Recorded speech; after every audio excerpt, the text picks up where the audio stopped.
Hey everyone, welcome back to bageltcg. Today we're going to be doing a deck tech for Dorinthia in Classic Constructed, which is not something I thought I was going to be saying until the new Classic Battles product came out and actually gave her some new tools that might help her, go up a few tiers. Before we jump into that, I want to first give a shout out to Whipton Wizard here, who is the sponsor of the channel, one of the sponsors of the channel. They're great. If you use the affiliate link, you get 5% off on all box breaks. They also have great pricing on stuff like, for example, Classic Battles here. You can see they're only charging $40 for it. I think that's as low as you can go according to Flesh and Blood's rule. I think it's 20% off of MSRP. So cheapest place you can get a lot of stuff, really fast shipping. They're just great all around. I also want to thank the Patreons we got. Quite a lot of Patreons we got. So just gonna name them all off here. We got Lee Kimball, Benjamins, Jacob Christoph, Tyler Casanovas, Robert Alonzo, Philip, Zach P, Arion, Patrick Requay, I'm not going to get that last name, Heather, Mara Ferris, Filthy Penguin, Arthur Campbell, Commodore, and Riedel 1001. So yeah, thank you to all the support. I really appreciate it. Everyone on the Patreon, you guys are going to be getting tier 2 and 3 patrons are going to be getting an in-depth guide to this deck, an in-depth look at all of the cards that we're going to be going over here, instead of just kind of a quick, short and sweet, which is what I want YouTube to be. I want people to be able to just kind of pick up the deck and look at it just over a quick video here. So we're about a minute 45 in. Let's get into it. First, we're going to be looking at, obviously, the hero of the deck is Dorinthia Ironsong. Has a pretty good ability, actually. When your weapon attack hits, you can attack an additional time. So usually Dawnblade says once per turn, and she lets that become a twice per turn if it's hitting. So pretty good effect here, especially since the whole deck's built around Dawnblade. Dawnblade, of course, is our signature weapon. Usually, actually, Dorinthia has been on side of sort of axes or sabers for a while now, because Dawnblade just hasn't gotten a lot of support. And it is weak into Prism, and it's still unfortunately just going to be weak into Prism. I don't think there's anything you can do to fix that. It's going to be our hardest matchup almost always. But I think a lot of our other matchups have improved, and that makes this deck maybe tier 2, 1.5, something like that. Dawnblade is, 1 resource, swings for 3. If it hits, and it's the second time it has hit this turn, it gets a +1 counter, and at the beginning of your end phase, if it did not hit this turn, you remove all +1 counters. So yeah, really great effect. Just can build up into a big advantage. And some of the cards that we got, so this is kind of a lot of traditional Dorinthia stuff you're going to see here. Traditional suite of equipment. We are able to run Valiant Dynamos now because of all the Go Again that we got. We got we got 6 new cards in the deck from Classic Battles that give Go Again. So we have it consistently enough now when we need to block, we can actually bring in Valiant Dynamos, which is pretty nice. The rest of the deck is going to look pretty standard, I should say. Nothing crazy. It might be a little blue light. We're only at 19 blues. But I think this is kind of a more aggressive version. I'm not running any defense reactions. This is a really preliminary version too, so it might not be 100% of what this list is going to end up like. This is more just kind of a starting point with the new deck and where we're starting in CC. One of the new cards we got from Classic Battles is a new specialization called Glistening Steelblade. It is a majestic. It's yellow, so it pitches for 2. It costs 1. It's a warrior, a non-attack action, and it blocks for 3. So those are all the stats you need to know. What does the text box say? It says your next Dawnblade attack this turn has Go Again. And whenever Dawnblade hits a hero this turn, put a +1 counter on it and Go Again, right? So first thing to know, it's going to be good almost always just because it says give Go Again.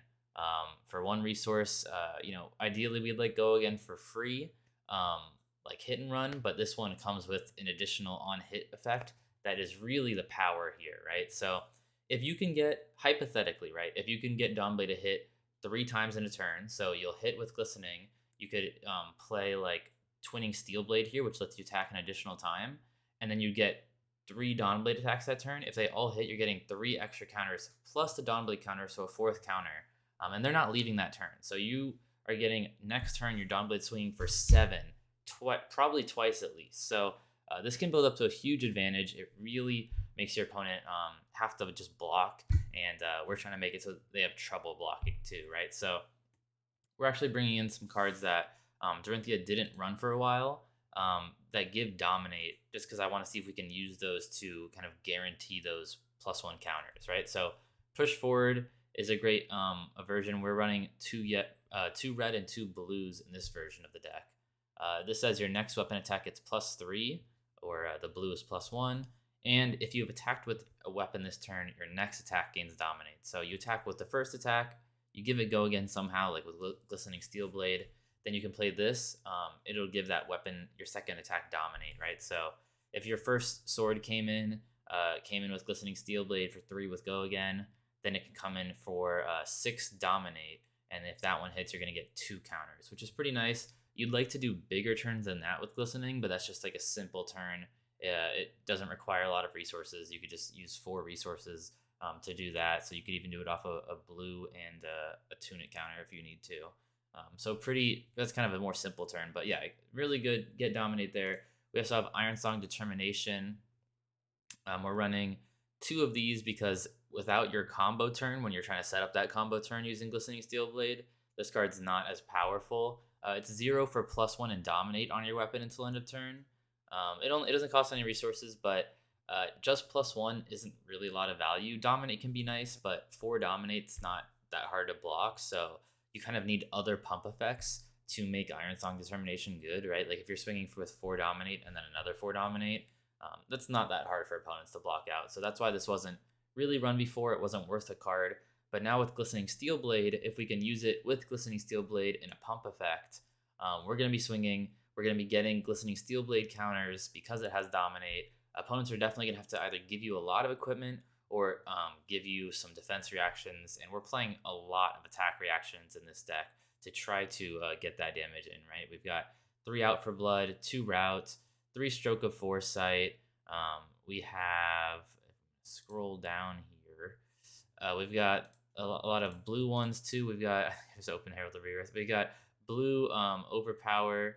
We've got, let's see, we've got blue Ironsong Response. We've got a lot of attack reactions to try to guarantee that hit. So yeah, Glistening Steel Blade, really good card, and it's definitely going to help the deck with power. And like I said, worst case scenario, it's just going to give go again. The other card that we got from Classic Battles that we're also running 3 of is Run Through. This is a 1-cost attack reaction. Your sword gets go again, and your next sword gets +2. This is also yellow. It also blocks for 3. So pretty solid card. It's basically the same thing as Yellow Blade Runner, which we got in Everfest, but this one can target any sword, whereas Blade Runner was unfortunately only one-handed weapons, so it did not work on Dawnblade, right? So this is just more kind of guaranteed go again. Really nice. Guaranteed go again is always good in this deck, and now we've kind of hit a critical mass where we should, unless our deck really screws us and we don't draw any, we should basically always have go again, right? We've got 9 Hit and Run I'm trying out here. We've got 6 Warrior's Valor. We've got 3 Spoils of War, 3 Glistening Steel Blade, 3 Run Through. That's what? 3, 6, 9, 15, 24. Is that 24 ways to get go again? It's at least 24. If I could be missing some. We have Time Snap Potions too. So almost half the deck gives go again, right? So you should almost always be getting go again in your hands, which does help stuff like Valiant Dynamo. It lets you block more efficiently using that card. So yeah, those are kind of the new tools we've got. We also get to use Slice and Dice finally, which is pretty nice. This is a card that came out in Everfest. I think I keep opening that stupid Herald of Rebirth that you guys can't see. It's just annoying that I'm clicking it. We got Slice and Dice from Everfest. We haven't really been able to use it yet because Dawnblade just hasn't really been playable, and axes were better than sabers. So Slice and Dice only really got played in Kasai Blitz. But now it's really good in Dawnblade. It's a 0 for 4, basically. It's kind of like Warrior's Revel in Runeblood. Your first attack gets +1. Your second weapon attack gets +3 for 0 resources. It's like the best rate in the game for buffing your sword. Really, really strong here. And I'm happy that we'll be able to play this. The blues and yellows aren't bad, but like the rate's not obviously as insane as 0 for 4. I think just the red is good for now, but I could see if maybe we need less attack reactions, we could put some of the blues in. But yeah, that's basically the deck. Kind of the key goal of the deck is to really get those on-hit triggers to capitalize. So we're trying to get a few of them stacked together. So, for example, like using Steelblade Supremacy plus Ironsong Determination, or Steelblade Supremacy and Glistening Steelblade. Any of these kind of on-hits that we're trying to get them together. And then we're trying to use some really good attack reactions like Singeing Steelblade, like Route, like, any of the ones like Stroke of Foresight, any of our good attack reactions that are going to get through and make our on hits hit. And yeah, that's really the point of the deck. You want to put out some damage every turn, but it's okay to take some slower turns to arsenal a really good card.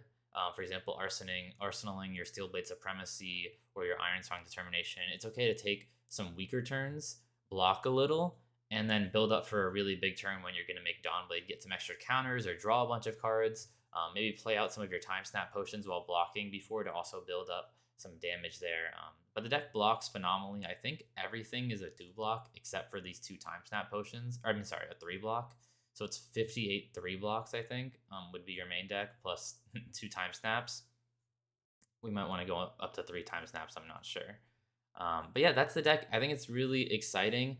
I will say, I think Chain and Starvo are in just a completely different power level than the rest of the heroes in the game. So I don't think this is going to beat Chain or Starvo consistently. The good side is that people are playing those less because they want to play decks that aren't getting Living Legend, and they're getting Living Legend when Uprising comes out. Well, we don't know for sure with Chain, but he only needs to win like 3 Pro Quests out of 90 this weekend, so it's almost guaranteed. So Chain and Starvo are going to be getting Living Legend in 22 days from when this video comes out. And I think with them gone, there's nothing. I mean, Uprising might have some broken heroes, but with the current heroes, at least, is all I can go off of. I think Dorinthia with this list, or something close to this list, will be in a really good spot. I think she'll be tier like 1.5 maybe. She just needed some extra go again. Valiant Dynamos, it helps you block a lot. Like, I think Briar is the other tier 1.5 hero. They're probably like 2 of the strongest heroes after Chain and Starvo are gone. I think she probably has a good game into Briar too, right? Valiant Dynamo helps a lot there, and we are able to do some really nice relevant on hits that Briar doesn't have like the defense reactions to block. So I think this deck's going to be tier 1.5, somewhere in that range, especially after Starvo and Chain are gone. Until then, they're just kind of the best decks and nothing beats them. But they won't be here for long. So thank you guys for watching. Remember to like, subscribe, comment, check out the affiliate link, check out the Patreon. Let me know what you want to see next time. Hopefully some Uprising content soon. Their spoilers start in 2 days, so I'll definitely be doing my spoiler reviews for all those cards. I apologize for the delay. I forgot to say this at the beginning of the video. I apologize for the delay in uploading. I had COVID. I got COVID or something like that from New Jersey when I went. So my voice might sound a little scratchy. I'm still kind of recovering. It's been like 2 weeks and I don't have any symptoms outside of just a sore throat now. But yeah, I couldn't really upload. I couldn't talk much for the last like week and a half. So yeah, I do apologize. And I like to talk a lot in these videos. So I do apologize in the lack of uploading, but hopefully more consistent from now on. Yeah, thank you guys for watching. See you next time.